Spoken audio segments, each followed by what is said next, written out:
السلام علیکم جی بیٹا، ہمارا سبق ہے نسوء اور سلیم کی گفتگو۔ سب سے پہلے اس کے مصنف کا تعارف۔ آپ لوگ اپنے سامنے اپنی بکس وغیرہ رکھ لیں اور اس کے میننگ وغیرہ ساتھ لکھتے جائیں۔ اگر کسی کا کوئی میننگ رہ جائے تو وہ بعد میں مجھ سے واٹس ایپ پر پوچھ سکتا ہے یا اس میں کویشچن کر کے بھی پوچھ سکتا ہے۔ ہینڈ ریز کرنا ہے، لیکن جب میں پڑھا چکا ہوں بعد میں آپ نے یہ سب کچھ کرنا ہوتا ہے، پہلے نہیں۔ سنیں ذرا توجہ سے۔ ڈپٹی نذیر احمد 1831 عیسوی میں بجنور میں پیدا ہوئے اور 1912 عیسوی میں ان کی وفات ہوئی تھی۔ نذیر احمد ضلع بجنور میں پیدا ہوئے۔ والد کا نام مولوی سعادت علی تھا۔ ابتدائی تعلیم والد سے حاصل کرنے کے بعد دلی آ گئے، جہاں مولوی عبد الخالق کے شاگرد ہوئے۔ اس کو انڈرلائن کر لیں، ان کے استاد کا نام تھا مولوی عبد الخالق، یہ آبجیکٹو میں آ جاتا ہے۔ بعد میں دلی کالج میں داخلہ لیا، وہاں سے فارغ التحصیل ہونے کے بعد، فارغ التحصیل کا مطلب ہے تعلیم مکمل کرنا، فارغ التحصیل کا مطلب ہے تعلیم مکمل کرنا۔ فارغ التحصیل ہونے کے بعد عملی زندگی کا آغاز گنجا ضلع گجرات میں ایک اسکول میں مدرس کی حیثیت سے کیا۔ بیٹا مدرس کہتے ہیں استاد کو، یعنی انہوں نے اپنے پروفیشن تھا اس کا جو آغاز ایک ٹیچر کی حیثیت سے کیا تھا۔ تھوڑے دنوں بعد ڈپٹی انسپکٹر مدارس مقرر ہو گئے۔ مدارس مدرسہ کی جمع ہے۔ ڈپٹی انسپکٹر مدارس کا مطلب ہے جو اسکولوں کو چیک کرنے والا آتا ہے، ہیڈ ہوتا ہے ڈپٹی انسپکٹر، اسے کہتے ہیں۔ ایجوکیشن میں آج کل اس کو EDO کے نام سے یاد کیا جاتا ہے، ایجوکیشن ڈسٹرکٹ آفیسر، ٹھیک ہے۔ 1861 میں انڈین پینل کوڈ کے ترجمے کی وجہ سے پہلے تحصیلدار اور بعد میں افسر بندوبست بنے۔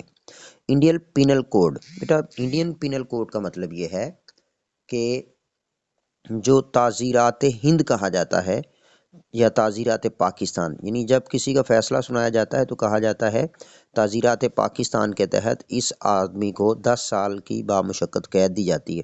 یہ جو کہا جاتا ہے نا تعزیرات پاکستان، یعنی پاکستانی قوانین کے مطابق۔ آپ کو پتہ ہے 1861 میں تو پاکستان بنا ہی نہیں تھا اس وقت، اوورآل یہ انڈیا تھا سارے کا سارا۔ تو انڈین پینل کوڈ یعنی تعزیرات ہندوستان کے مطابق، یعنی ہندوستان کے قانون کے مطابق، یہ اس کا مطلب ہے۔ پہلے تحصیلدار اور بعد میں افسر بندوبست بنے، یعنی انتظامی آفیسر بنے۔ سر سالار جنگ کی ایما پر ان کے کہنے پر سر سالار جنگ کی ایما پر انگریزی ملازمت چھوڑ کر حیدرآباد دکن کی ملازمت اختیار کی۔ ایک عرصے تک وہاں خدمت انجام دینے کے بعد ملازمت چھوڑ کر دلی آ گئے اور بقیہ زندگی یہیں گزاری۔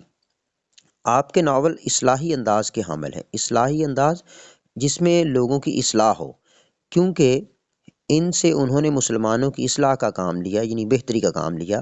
اگرچہ ڈپٹی نذیر احمد کی مقصد پسندی نے ناول کے فن کو کسی حد تک متاثر کیا، لیکن یہ مقصدیت کا مطلب ہے اہم بات، مقصد کے مطابق، ایم پرپز، ان کے اسلوب بیان، اسلوب کا مطلب ہے طریقہ، یعنی بیان کرنے کا طریقہ، بیان کی لطافت بیٹا مٹھاس کو آپ کہہ لیں، اور چاشنی لذت کو کہتے ہیں، کو ختم نہیں کرتی۔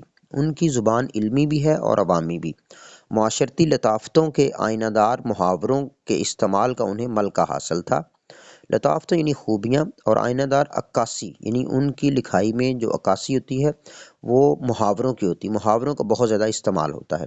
بالخصوص عورتوں کی مخصوص زبان، محاوروں اور مکالموں کے وہ استاد تسلیم کیے گئے۔ نذیر احمد دہلوی کا شمار اردو کے ارکان خمسہ میں ہوتا ہے۔